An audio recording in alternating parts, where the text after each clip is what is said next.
સૌરાષ્ટ્રના કાંઠાના જિલ્લાઓમાં હજુ 24 કલાક આકાશી આફત. હવામાન વિભાગની વરસાદ અંગેની મોટી આગાહી છે. 24 કલાક કચ્છ અને પશ્ચિમ સૌરાષ્ટ્રના ભાગોમાં રેડ એલર્ટ છે. ખાસ કરીને કચ્છ, દ્વારકા, જામનગર, મોરબી, રાજકોટ, જૂનાગઢ, પોરબંદરમાં અત્યંત ભારે વરસાદની આગાહી છે. આવતીકાલથી કચ્છ, દ્વારકા, જામનગર, મોરબીમાં અતિ ભારે વરસાદ રહેશે. આજથી ઉત્તર ગુજરાત, પૂર્વ મધ્ય ગુજરાત, દક્ષિણ ગુજરાતમાં પણ વરસાદનું જોર ઘટશે તો તેનાથી રાહત પણ મળશે.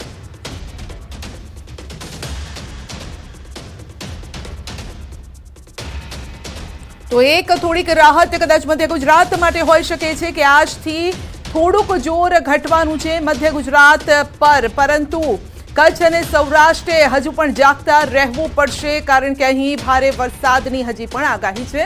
વધુ અપડેટ મેળવીશું સંવાદદાતા વિભુ પાસેથી. જી વિભુ, કયા કયા વિસ્તારોએ હજુ પણ એલર્ટ રહેવું પડશે? સંધ્યા, અત્યારે હવામાન વિભાગ દ્વારા આગાહી કરવામાં આવી છે કે આગામી 48 કલાક સૌરાષ્ટ્રના અમુક વિસ્તાર અને કચ્છનો જે વિસ્તાર છે ત્યાં અત્યંત ભારે વરસાદ છે થશે, કારણ કે 24 કલાક માટે તો કચ્છ માટે હજુ ખતરો છે તે ટળ્યો નથી અને ત્યારબાદ આવતીકાલથી થોડો વરસાદનું જોર ઘટે તેવું લાગી રહ્યું છે. પરંતુ કચ્છ, દેવભૂમિ, દ્વારકા, જામનગર, મોરબી, રાજકોટ, જૂનાગઢ, પોરબંદરમાં અત્યંત ભારે વરસાદની આગાહી કરવામાં આવી છે. તો અન્ય વિસ્તારો એટલે કે ઉત્તર ગુજરાત, પૂર્વ મધ્ય ગુજરાત, દક્ષિણ ગુજરાતમાંથી માત્ર ભારે વરસાદી ઝાપટા રહેશે. जी विभू, अपना आभार.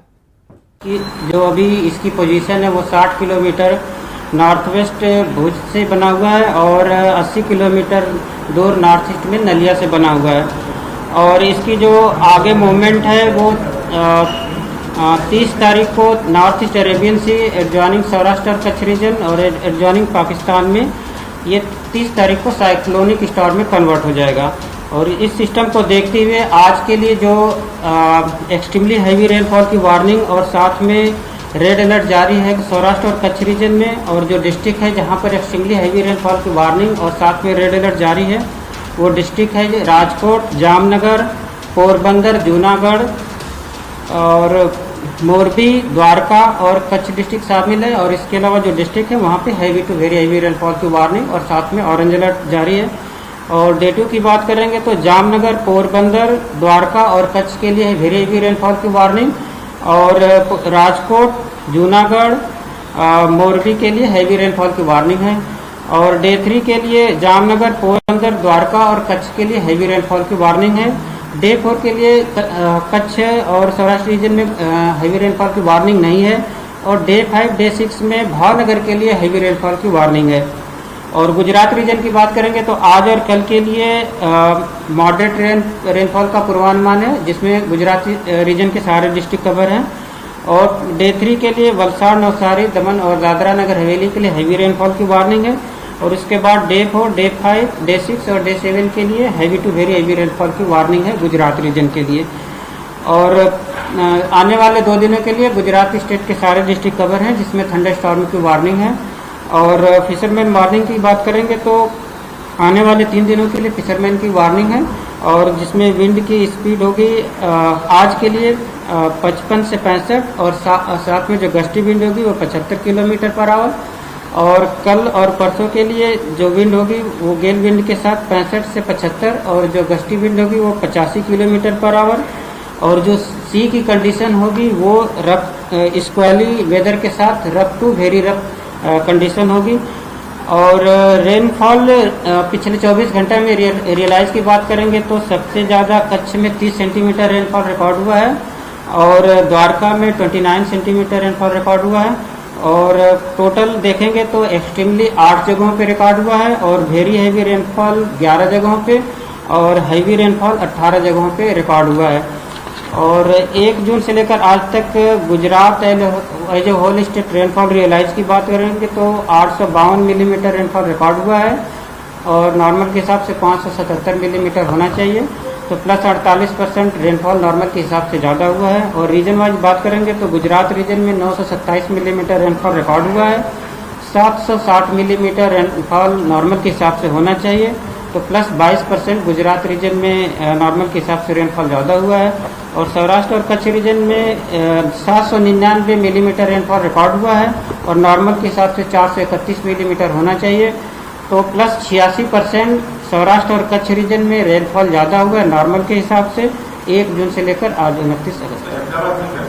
अहमदाबाद के लिए आज लाइट टू मॉडरेट रेन का पूर्वानुमान है और साथ में थंडर स्टॉर्म की वार्निंग है। समंदर में LC3 सिग्नल जारी है अभी भी।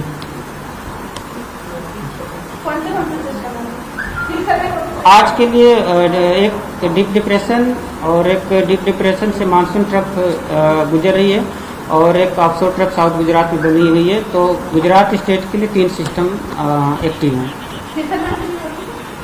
हाँ, फिशरमैन की वार्निंग है आने वाले 3 दिनों के लिए। और जो विंड की स्पीड होगी आज के लिए वो 55 से 65 किलोमीटर और जो गस्टी विंड होगी वो 75 किलोमीटर। और 30 और 1 तारीख को जो विंड होगी वो જામનગર જિલ્લામાં પણ 5મા દિવસે આકાશી આફત યથાવત છે। શહેર પાણી થઈ ગયું છે તો પાણીની સમસ્યા હજુ પણ યથાવત છે। ડેમનું પાણી છૂટ્યું છે। શહેરના 5 વોર્ડમાં આ પાણી ઘૂસે છે। ત્રીજા દિવસે રણજીત સાગર ડેમ 2 ફૂટથી ઓવરફ્લો થયો છે। 27 ફૂટનો રણજીત સાગર ડેમ જે છે 29 ફૂટની સપાટીથી ઓવરફ્લો થયો છે। તો રણજીત સાગરમાં પાણીનો પ્રવાહ ઓછો થયો। ગઈકાલે 33 ફૂટની સપાટીએ હતો અને આજે 29 ફૂટની આસપાસ અત્યારે છે। તો પાણીનો પ્રવાહ ભલે થોડો ઓછો થયો છે પરંતુ ભયજનક સ્થિતિ પર હજુ પણ છે। તો જામનગરની વાત કરીએ, સતત 5મા દિવસે આકાશમાંથી વરસાદી આફત વરસી રહી છે। ન્યૂઝ 18 ગુજરાતી પહોંચ્યું રાજમોતી સોસાયટી ખાતે।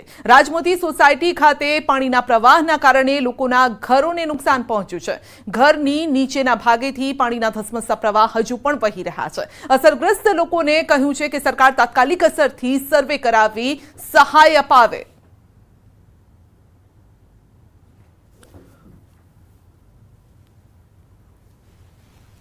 જામનગર શહેરમાં સતત 5મા દિવસે વરસાદી વાતાવરણ છે તે યથાવત જોવા મળી રહ્યું છે ને સતત 5મા દિવસે આકાશમાંથી વરસાદી આફત વરસી રહી હોય તે પ્રકારના દ્રશ્યો છે તે ખાસ કરીને સામે આવી રહ્યા છે। અમે હાલ આપને આ દ્રશ્યો જે બતાવી રહ્યા છીએ આ દ્રશ્યો છે જામનગર શહેરના વોર્ડ નંબર 11ના રાજમોતી ટાઉનશીપના દ્રશ્યો છે। જોઈ શકાય છે કે કઈ રીતે ધસમસતા પાણીના પ્રવાહે લોકોના ઘરોને પણ નુકસાન પહોંચાડ્યું છે। આ બંને ઘર છે તેમની સ્થિતિ જોઈ શકાય છે કે લોકો કઈ રીતે જીવવા માટે મજબૂર બની ચૂક્યા છે। ત્યારે જે ભાઈનું ઘર છે આપણે તેમની સાથે વાતચીત કરવાનો પ્રયત્ન કરીશું। શું કહેશો, છેલ્લા 3 દિવસ કેવી રીતે કાઢ્યા છે અને હાલ તમારો ઘરને પણ નુકસાન પહોંચ્યું છે, શું કહેશો? અરે બહુ તકલીફ પડે છે। આ 3 દિવસ થયા આની અંદરમાં નથી જવાતું કે નહીં અવાય અને પાણીનો પ્રવાહ મકાન નીચેથી વહી રહ્યો છે। તમે જોઈ રહ્યા છો। હવે આ પોઝિશનમાં અમારે કેવી રીતના અહીંયા રહેવું અને કોઈ અહીંયા કણે એમ કે 3 વર્ષથી પહેલા એને કીધેલું કે આની અંદરમાં કેનાલ મોટી કરો તો એ કોર્પોરેશન લોકોનો બસ એ જોઈને ચાલ્યા જતા છે। હવે આ પોઝિશનમાં આની અંદરમાં કઈ રીતના રહેવું અમારે એમ। અને શું કહેશો, ખાસ કરીને છેલ્લા 3 દિવસથી રાજમોતી ટાઉનશીપના લોકો કઈ રીતે જીવન જીવી રહ્યા છે, રાત કઈ રીતે પસાર કરી રહ્યા છે, ખાવા પીવાનું નસીબ થયું છે કે કેમ ને હાલ નુકસાન પણ પહોંચ્યું છે, શું કહેશો? ખાવા પીવાનું તો અત્યારે અમારે બધું ઘરમાં જે અનાજ કણિયાનું હતું એ બધું પલળી ગયું છે અને ઘરોમાં કેળ સુધીના પાણી હતા।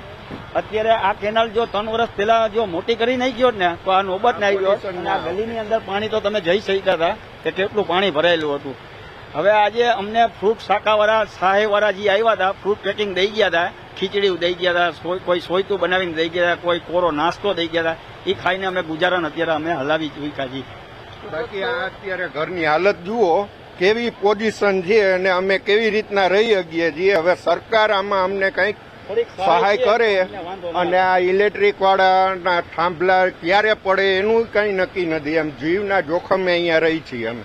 ચોક્કસ તો લોકો જીવના જોખમે પણ રહેવા માટે મજબૂર બન્યા છે। લોકો પોતાનું ઘર છોડીને જાય તો કચ્છ માટે 2 દિવસ હજુ પણ ભારે રહેવાના છે। તો આજનો દિવસ પણ ભારે છે। રેડ એલર્ટના કારણે વરસાદ ભૂક્કા કાઢશે। પીએમ મોદીએ સીએમ સાથે ટેલિફોનિક વાતચીત કરી છે। પીએમએ પૂરની સ્થિતિ અંગે મેળવી છે માહિતી। કચ્છ જિલ્લામાં સવારથી જ ધોધમાર વરસાદ વરસી રહ્યો છે। માંડવીમાં ફસાયેલા લોકોનું તંત્ર દ્વારા રેસ્ક્યુ કરવામાં આવ્યું છે।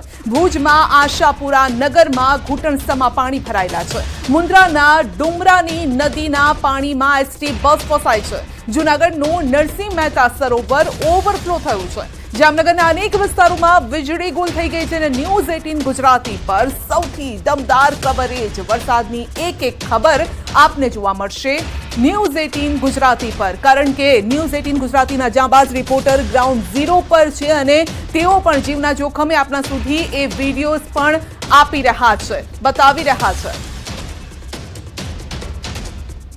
તો કચ્છ સૌરાષ્ટ્રના કાંઠાના જિલ્લાઓમાં હજુ પણ 24 કલાક ભારે છે. ગુજરાતની નંબર 1 ન્યૂઝ ચેનલ પર આપ જોઈ રહ્યા છો વરસાદની એક પળની ખબર, કારણ કે ન્યૂઝ 18 ગુજરાતી આપની સાથે છે. જ્યાં સમસ્યા છે ત્યાં ન્યૂઝ 18 ગુજરાતી છે અને ત્યાંથી એ રિપોર્ટ આપના સુધી પહોંચાડી રહ્યું છે. આ સાથે તંત્રને પણ જગાડવાનો અમારો પ્રયાસ છે.